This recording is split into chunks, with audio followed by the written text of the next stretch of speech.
Just as it's difficult to find an elephant's graveyard, place of mystery where they say that the elephantines of the animal kingdom slip off as they get old to never to be seen again.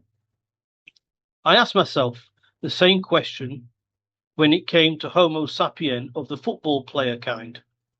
As they get older and slip away from the limelight, where do they go? The answer to the question is not all that mysterious and not really awe-inspiring either. It seems they huddle in an unassuming place called Wythenshawe, near to Manchester. Oh, right. Yes. Well, the Wythenshawe Vets, to be precise, a ninth tier over 35 side which plays in the Cheshire Veterans Football League. All this looks a little uninspiring until you dig a little deeper and you find out who are the team players. Now, it must be said, when it comes to English football, I'm a little behind the times. My days of being interested in the game in England is when Alan Clark, goalkeeper Gary Sprake, and Billy Bremner was kicking the shins of the adversaries of the Leeds United. Forgive me if I don't recognise the names of the Wythenshawe 11. But I have been told by good sources that back in the day they were forces to be reckoned with.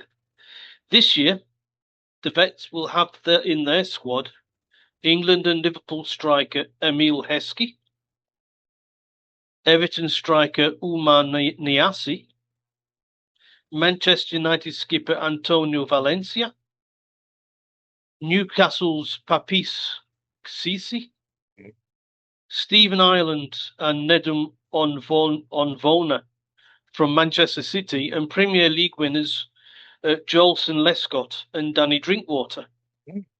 Now, I'm assuming these are famous names. Yeah. Yeah. And if they are, they must please the 200 or so spectators who go and watch their home games for the Wythenshawe Vets Football Club. I imagine I might know who will take the trophy home this year, of course. Well, okay. As champions of the Cheshire Veterans Football League. Yes. Wow. Oh, and just to add a little bit of spice to the this year, Usain Bolt, the fastest man on the planet, is to be signed up. Yeah. It seems his credentials are already with the FA. Not many people know, but Bolt is a professional soccer player since he retired from the track.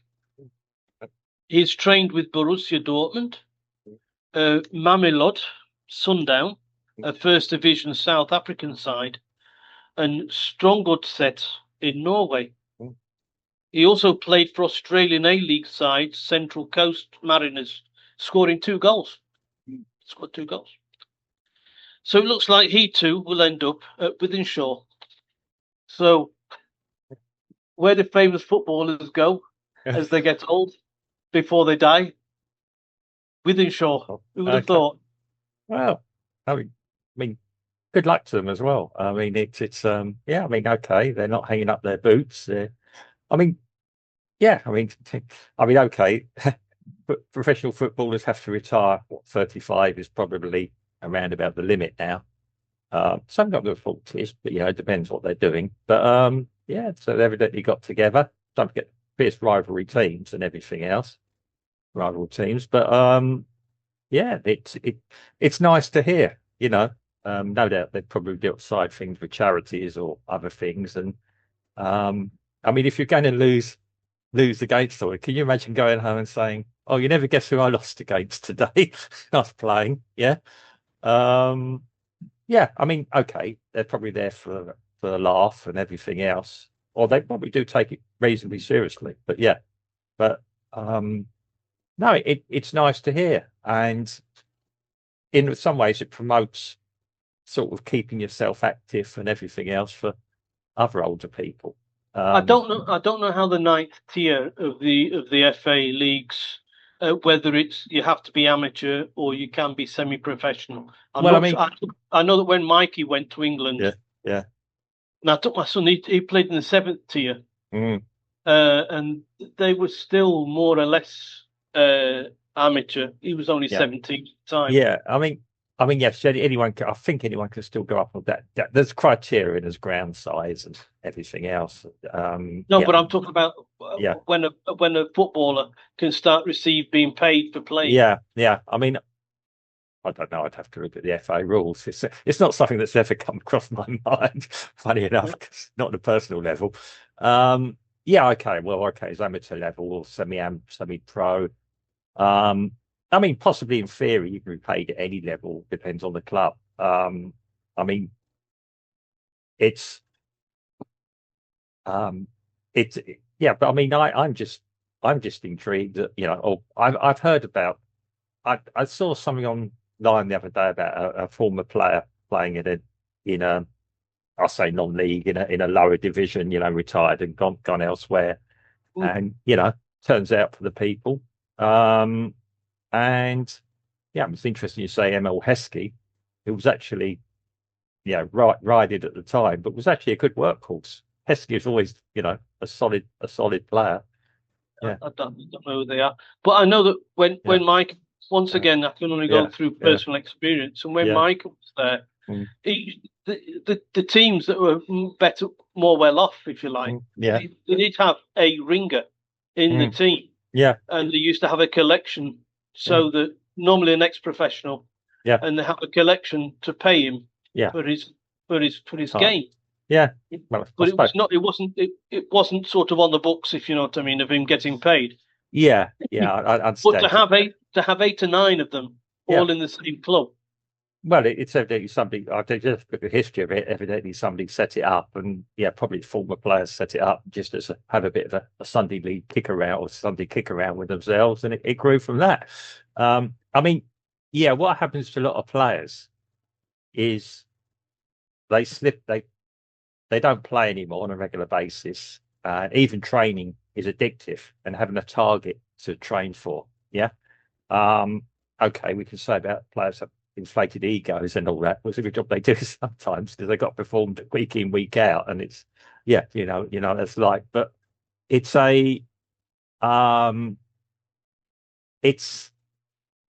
it gives them a target, and it's like you say. I mean, they're probably not. They're probably from some of their former.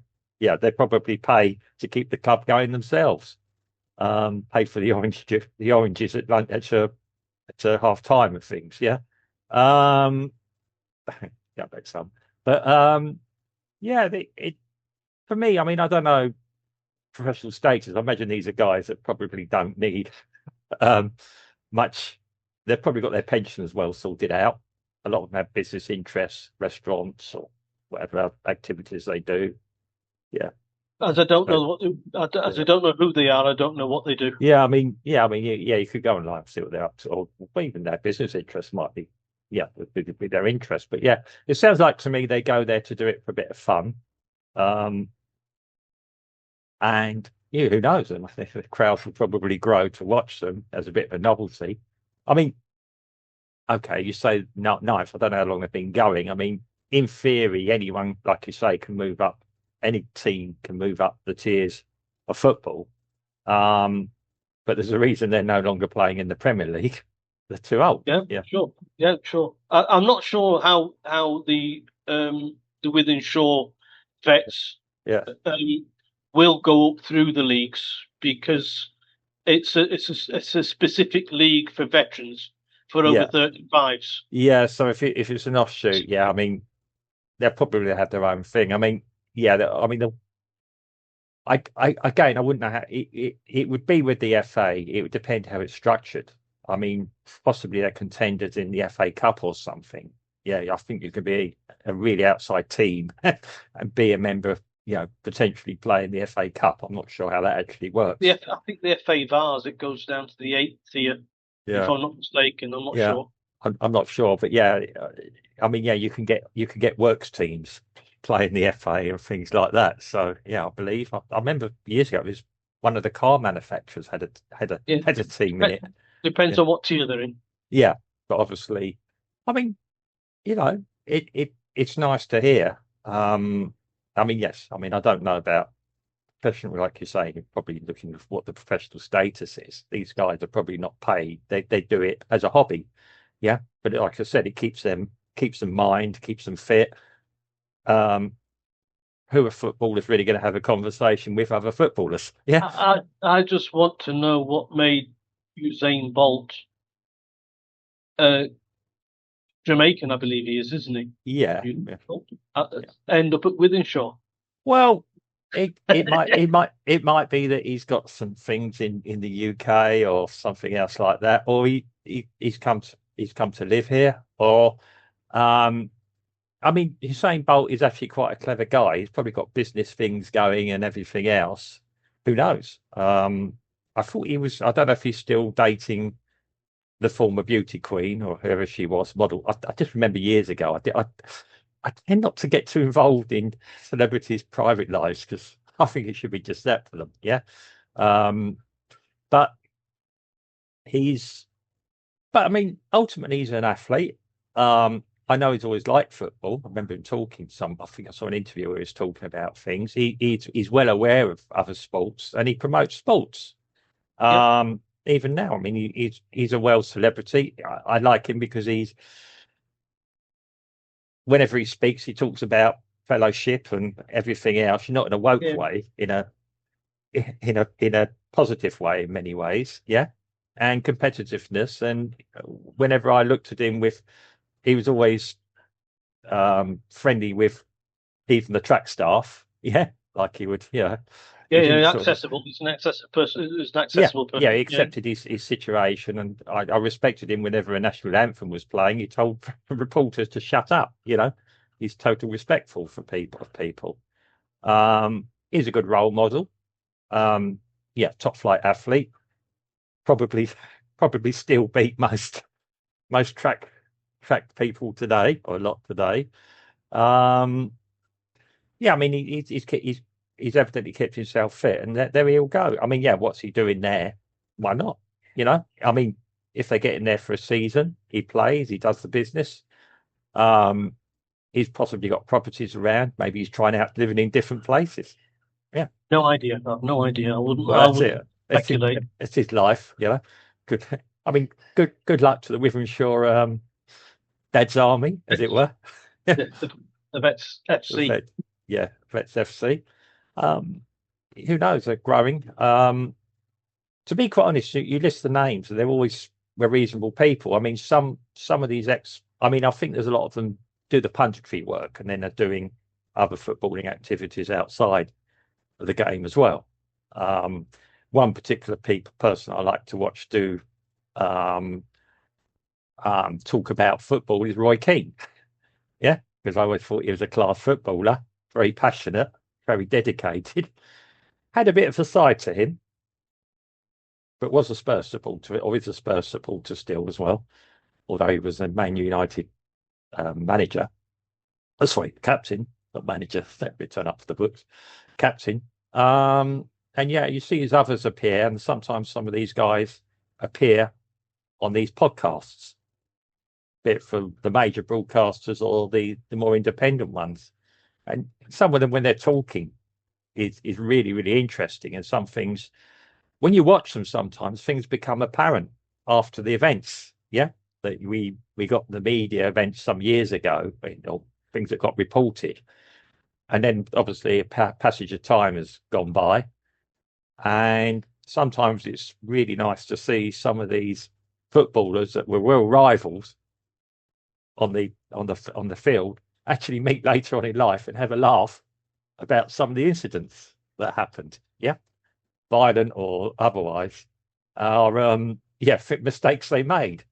They're able to laugh at themselves. Yeah, when they lost the ball or did something or didn't do the right tackle. Yeah.